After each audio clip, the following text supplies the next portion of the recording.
बहुत समय पहले की बात है। एक गांव में एक गरीब किसान अपने परिवार के साथ रहता था। उसकी एक ही बेटी थी और वह बहुत सुंदर थी। गरीब किसान ने जमींदार से कर्ज लिया हुआ था, किंतु गरीबी के कारण वह कर्ज वापस नहीं कर पा रहा था। जमींदार जब भी उस पर कर्ज वापस करने का दबाव बनाता, वह कुछ समय की मोहलत मांग लेता। ऐसे करते करते कई वर्ष बीत गए। एक दिन जमींदार की दृष्टि किसान की सुंदर बेटी पर पड़ी, जो युवा हो चुकी थी। किसान की बेटी को देखकर जमींदार उस पर मोहित हो गया। वो किसान के पास गया और बोला, मैं तुम्हारा पूरा कर्ज माफ कर दूंगा अगर तुम अपनी बेटी का विवाह मेरे साथ कर दो। जमींदार के विवाह के प्रस्ताव से किसान और उसकी बेटी हैरान रह गए। जमींदार अधेड़ उम्र का कुरूप व्यक्ति था। किसान ने अपनी सुंदर बेटी का विवाह उससे करने से इनकार कर दिया। किसान की इनकार सुनकर जमींदार को बहुत गुस्सा आया और वह बौखला गया और तुरंत अपने कर्ज के पैसे मांगने लगा। किसान के पास पैसे नहीं थे। उसने मोहलत मांगी, लेकिन जमींदार ने मना कर दिया और उसे जेल पहुंचाने की धमकी देने लगा। अंत में दोनों का मसला गांव की पंचायत में जा पहुंचा। पूरा मामला सुनने के बाद पंच बोले, यह मामला कुछ उलझा हुआ है। किसान तो कई वर्षों से कर्ज चुका नहीं पा रहा और उसकी स्थिति को देखते हुए लगता है कि वह कर्ज नहीं चुका पाएगा। बेटी का विवाह वह जमींदार से करना नहीं चाहता। ऐसे में बहुत सोच विचार कर हमें फैसला किसान की बेटी की किस्मत पर छोड़ना पड़ेगा। पंच आगे बोले, यह जमीन पर काले और सफेद रंग के कंकड़ पड़े हुए हैं। जमींदार इन कंकड़ों में से 2 कंकड़ उठाकर 2 अलग अलग थैलों में रखेगा। किसान की बेटी को बिना देखे उन थैलों में से कंकड़ निकालने होंगे। यदि वह काला कंकड़ निकालती है तो उसे जमींदार से शादी करनी पड़ेगी और किसान का कर्ज माफ कर दिया जाएगा। यदि वह सफेद कंकड़ निकालती है तो उसे जमींदार से शादी नहीं करनी पड़ेगी और किसान का कर्ज भी माफ कर दिया जाएगा।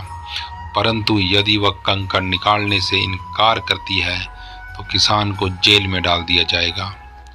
पंचायत का फैसला सुनकर किसान और उसकी बेटी चिंता में पड़ गए। किसान ने तो सिर पकड़ लिया। इधर जमींदार ने जमीन में बड़े कंकड़ उठाकर थैली में डाल दिए। जब जमींदार कंकड़ उठा रहा था तो किसान की बेटी ने देख लिया कि उसने सबकी आंखों में धूल झोंककर दोनों काले रंग के कंकड़ ही उठाए हैं। अब किसान की बेटी किसी भी थैले में कंकड़ निकालती तो वह काले रंग का ही होता। जमींदार इतना धूर्त और चालाक होगा यह उसने सोचा भी नहीं था, लेकिन उसे किसी भी हाल में इस मुसीबत से बाहर निकलना था। वो अपना दिमाग दौड़ाने लगी। उसके सामने केवल 3 विकल्प थे। थैले में से कंकड़ निकालने से मना कर दे और पिता को जेल जाने दे, थैले में से कंकड़ निकाले और चुपचाप जमींदार से शादी कर ले, या पंचों को जमींदार की चालाकी के बारे में बता दे। तीसरा विकल्प उसे ठीक लगा, लेकिन पंचों को बताने पर भी इस मुसीबत से छुटकारा नहीं मिलता। पंच जमींदार से कंकड़ बदलवा लेते और अंत में निर्णय उसकी किस्मत पर ही निर्भर करता। वह ऐसा उपाय सोचने लगी जिससे उसे पंचों को कुछ कहना भी ना पड़े और वह जमींदार से शादी करने से बच जाए। एक उपाय उसके दिमाग में आ गया। वह आगे बढ़ी और जमींदार की थैली में से कंकड़ निकाला, लेकिन उसे देखे बिना ही जमीन में गिरा दिया। जमीन में गिरकर वह कंकड़ अन्य कंकड़ों में जा मिला और वह कहने लगी, अरे यह क्या हो गया? कंकड़ का रंग तो मैंने देखा ही नहीं और वो मेरे हाथों से नीचे गिर गया। अब मैं क्या करूं? किसान की बेटी पंचों को देखकर जानबूझकर परेशान होने का नाटक करने लगी। यह सुनकर पंच बोले, कोई बात नहीं, तुमने जो कंकड़ निकाला था अब उसे पहचानना संभव नहीं है। ऐसा करो, जमींदार के दूसरे थैले में कंकड़ निकाल लो। वह जिस रंग का हुआ उसके विपरीत रंग का कंकड़ ही तुमने पहले निकाला होगा।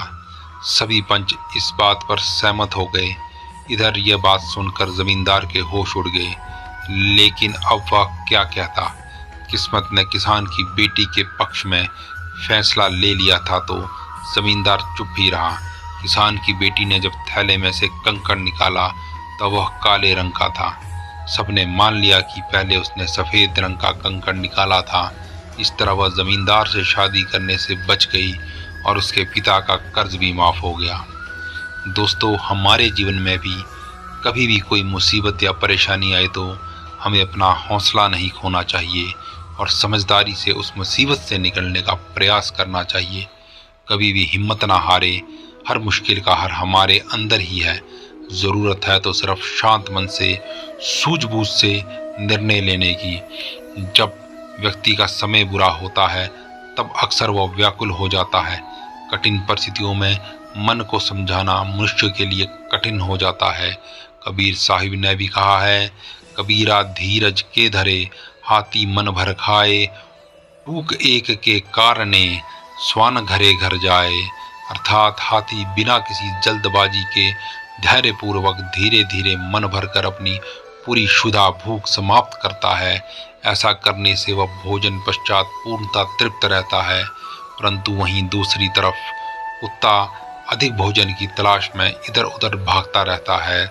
धैर्यहीन होकर एक घर से दूसरे घर की ओर जाता है, किंतु अंत में उसे तृप्ति नहीं मिलती। इसलिए जीवन में परिस्थिति कितनी भी विकट, कितनी भी बुरी क्यों ना हो, आपका शत्रु आपको हराने का कितना भी प्रयास क्यों न करें, हमेशा धैर्य रखें, ईश्वर पर अटूट विश्वास बनाए रखें। आपको हर परिस्थिति से बाहर निकलने का मार्ग अवश्य मिलेगा। राधा कृष्ण जपते रहिए, हर संकट से बचते रहिए। जय श्री कृष्ण। ऐसे ही रोचक प्रसंग और कहानियों को सुनने के लिए आप हमारे चैनल को सब्सक्राइब कीजिए, वीडियो को लाइक कीजिए, ज़्यादा से ज़्यादा शेयर कीजिए और कमेंट सेक्शन में जय श्री कृष्णा ज़रूर लिखें। जल्द ही हम मिलेंगे एक नई प्रेरक प्रसंग और एक नई कहानी के साथ। जय श्री कृष्ण।